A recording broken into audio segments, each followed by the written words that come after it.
G club firing मामले में Jaipur commissionerate police ने गैंगस्टर लॉरेंस बिश्नोई को चंडीगढ़ से प्रोडक्शन वारंट पर अरेस्ट किया है, जिसे कड़ी सुरक्षा व्यवस्था में जयपुर लाया गया। पुलिस के आला अधिकारियों ने उससे पूछताछ की। वहीं आज वीसी के जरिए गैंगस्टर लॉरेंस बिश्नोई को कोर्ट में पेश किया गया।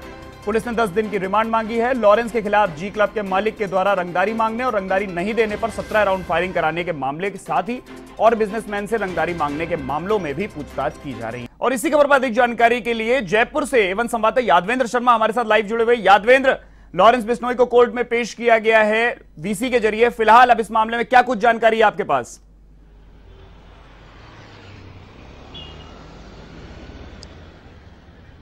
देखिए ऋषभ, सबसे ताजा जो अपडेट अभी तक हमारे पास सबसे पहले आई है वो है कि जयपुर पुलिस ने 10 दिन की यहां पर रिमांड मांगी थी।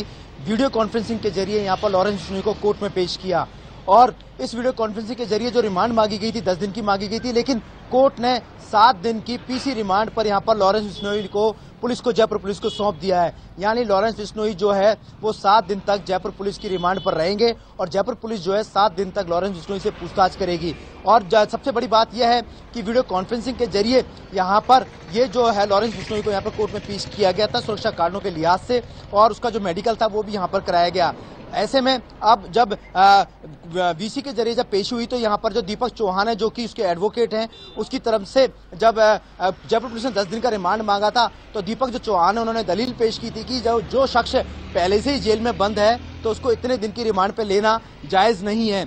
लेकिन यहाँ पर कोर्ट ने 7 दिन की जो रिमांड है दीपक जो एडवोकेट है दीपक चौहान उसकी दलील को सुनते हुए 7 दिन की रिमांड पर यहाँ पर लॉरेंस बिश्नोई को सौंप दिया है। अब यहाँ पर जो केस जो है जो अनुसंधान है वो शुरू होगा और उस अनुसंधान के बाद में अब ये सारी चीजें तय करेगी जयपुर पुलिस की जो पूरा घटनाक्रम हुआ था उस घटनाक्रम के दौरान लॉरेंस बिश्नोई की जो कितनी जो भूमिका थी, जी क्लब पर जो फायरिंग हुई थी 17 राउंड जो फायर हुए थे उसमें कितनी भूमिका यहाँ पर लॉरेंस बिश्नोई की रहेगी, ये सारी चीजों का यहाँ पर अनुसंधान करके पता लगाया जाएगा। हालांकि एफआईआर के अंदर जो लॉरेंस बिश्नोई ने जिसको धमकी दी थी, जो कि क्लब मालिक है, जी क्लब का जो मालिक है अक्षय गुरनानी, उसने एलिगेशन लगाए थे और उसके बाद जो एफआईआर दर्ज हुई, एफआईआर के अंदर आईपीसी की जो धारा 120 के तहत यहाँ पर लॉरेंस बिश्नोई को यहाँ पर मुलजिम माना था और साथ में रोहित गोदारा को माना था और ऋतिक बॉक्सर समेत अन्य लोगों को इस पूरे मामले में अरेस्ट किया था। हालांकि रोहित गोदारा अभी तक पुलिस की पकड़ से दूर है। लॉरेंस बिश्नोई जो था वो जेल के अंदर था।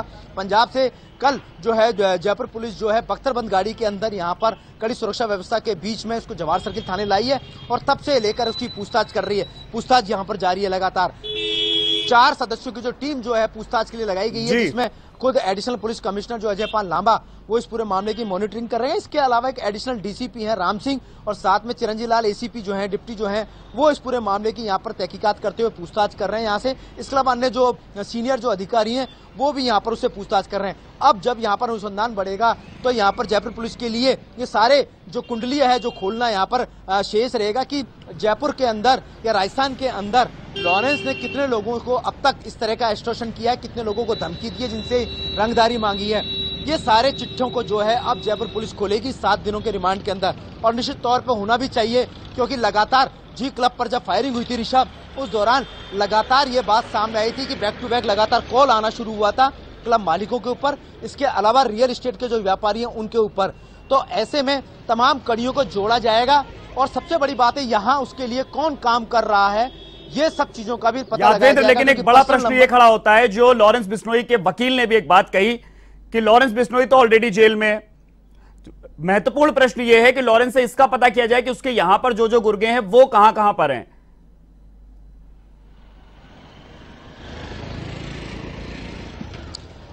निश्चित तौर पे ये सारी चीजें जो है दलील भी दी गई थी, जो कि जितना जो दीपक चौहान जो हैं जो कि लॉरेंस के जो एडवोकेट हैं वो लगातार कम यहाँ पर रिमांड मांग रहे थे यहाँ पर, जो क्योंकि जयपुर पुलिस ने 10 दिन की अनुमति मांगी थी कोर्ट से और इसकी रिमांड पर लेने के लिए, लेकिन 7 दिन का रिमांड यहाँ पर सौंपा है। तो लेकिन ये 7 दिन कितना काफी होता है जयपुर पुलिस के लिए, ये इस कुंडली को, लॉरेंस की कुंडली को खंगालना, साथ में इसके नेटवर्क को खंगालना, ये बेहद जरूरी है सारी चीजों का। हालांकि जयपुर पुलिस कोई कसर नहीं छोड़ेगी। निश्चित तौर पे जो लॉरेंस से जुड़े हुए जो तमाम जो गैंगस्टर हैं उनका भी इन 7 दिनों के भीतर पता लगाया जाएगा, उनकी कुंडली को भी खंगाला जाएगा। और जयपुर शहर ही नहीं, जयपुर के अलावा राजस्थान के किन किन शहरों के अंदर इनके गुर्गे बैठे हुए हैं, क्या लॉरेंस को उनकी जानकारी है या फिर लॉरेंस का सिर्फ नाम लेकर के गुर्गे उसके बाहर यहाँ पर इन कारनामों को अंजाम दे रहे हैं और जो रंगदारी मांग रहे हैं, व्यापारी को धमका रहे हैं, एक्सटॉर्शन कर रहे हैं, हत्या जैसी घटनाओं को अंजाम दिलवा रहे हैं, तो क्या उसमें सीधे तौर पर लॉरेंस की जो भूमिका है, ये सारी चीजों का पता लगाया जाएगा। लेकिन जो साजिश रची गई थी जी क्लब पर फायरिंग करने में, उसमें कहीं ना कहीं लॉरेंस बिश्नोई की भूमिका बिल्कुल सामने आई है और ये पूछताछ के दौरान ये सारी चीजें खुल करके सामने आई है। क्योंकि रोहित गोदारा ने सबसे पहले फोन किया था, उसमें 5 करोड़ रुपए की यहाँ पर फिरौती मांगी थी। उस कॉल को कंफर्म करने के लिए एफआईआर, जैसा कि एफआईआर में नाम दिया, एफआईआर में जो एलिगेशन लगाए गए उसमें लॉरेंस का भी नाम शामिल था कि लॉरेंस ने उसके बाद दोबारा कंफर्म करने के लिए फोन किया। बनी पार्क में जो मुकदमा दर्ज हुआ उस दौरान भी ये सारी चीज घटना का सामने आया। पहले रोहित गोदारा फोन करता है, देन उसके बाद कंफर्म करने के लिए, खुद यकीन दिलाने के लिए लॉरेंस इंटरनेट कॉलिंग के जरिए धमकाता है। तो ये कड़ियां जुड़ेंगी और इन कड़ियों के बाद में उनके नेटवर्क को खंगालने के लिए, पता लगाने के लिए, उनके साथियों का पता लगाने, गुर्गों का पता लगाने के लिए 7 दिन बेहद होते हैं, बेहद पुलिस के लिए बहुत जरूरी है।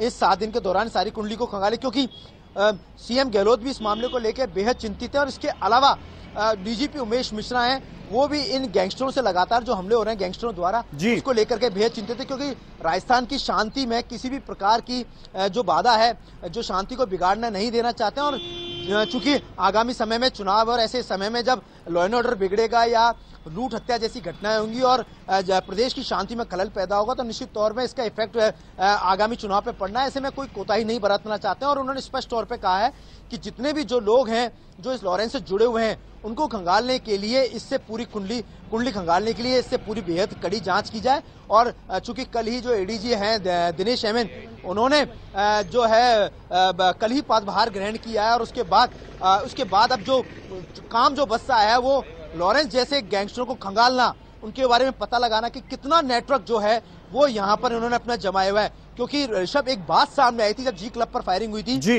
क्योंकि अब ये बात सामने आई थी कि लॉरेंस जो है, जो अपने गैंग में जिन लोगों को शामिल कर रहा है, वो 15 साल से लेकर के 14 से 15 साल के जो बच्चे होते हैं, नाबालिग बच्चे, उनको बरगलाना और उनके लिए एक बड़ी मिसाल कायम करना, खुद को लीडर बनाना और उसके बाद उनको लालच देना और उसके बाद अपनी गैंग में शामिल करना और लूट, हत्या, फायरिंग जैसी घटनाओं को अंजाम दिलवाना या रंगदारी मांगना, और वो भी जेल से बैठे बैठे। तो आप अंदाजा लगा सकते हैं कि कितना पेशेवर मुलजिम है जो अपनी गैंग के अंदर। यादवेंद्र, करीब 1.5 साल पहले सितंबर 2021 में पहली बार लॉरेंस को लेकर आए थे प्रोडक्शन वारंट पे जयपुर पुलिस। इस बार फिर से लेकर आई है। पिछली बार फायरिंग नहीं हुई थी, इस बार फायरिंग हुई है। तो अब क्या लगता है, ये 7 दिनों में जो पूछताछ होगी उसके किस तरह के रिजल्ट सामने आएंगे?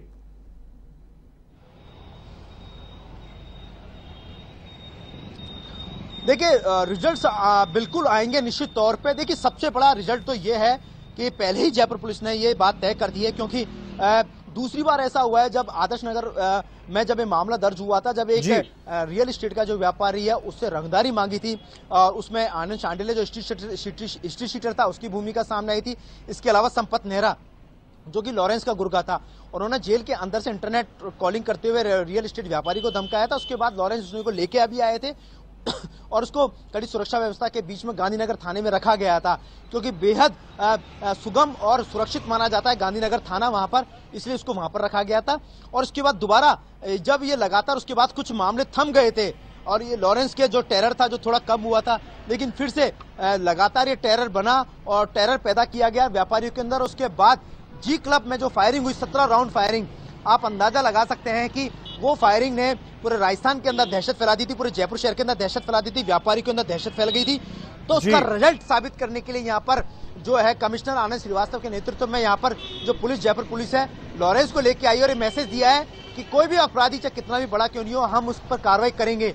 और ये इसी डर को खत्म करने के लिए लॉरेंस को लाया गया है, और ताकि जो व्यापारी जो है यहाँ के जो रियल एस्टेट व्यापारी हो, चाहे क्लब के संचालक हो, ताकि वो चैन की सांस ले सके, हर आम आदमी जो है चैन की सांस ले सके और उनके अंदर जो अपराधियों का जो डर बना होता है, डर को खत्म किया जा सके, उसके लिए बेहद जरूरी था। और इसी के चलते यहाँ पर लॉरेंस को लेकर के आई है। तो निश्चित तौर पर 7 दिन का जो अब जो रिमांड मिला है, इसमें इस लॉरेंस के अलावा जो लोग पकड़े जाएंगे या जो लोग इससे जुड़े हुए वो लोग जब पकड़े जाएंगे, उन पर शिकंजा कसेगा, तो उससे कहीं ना कहीं आमजन को राहत मिलेगी, व्यापारियों को राहत मिलेगी, प्रदेशवासियों को भी यहाँ पर बेहद राहत मिलेगी।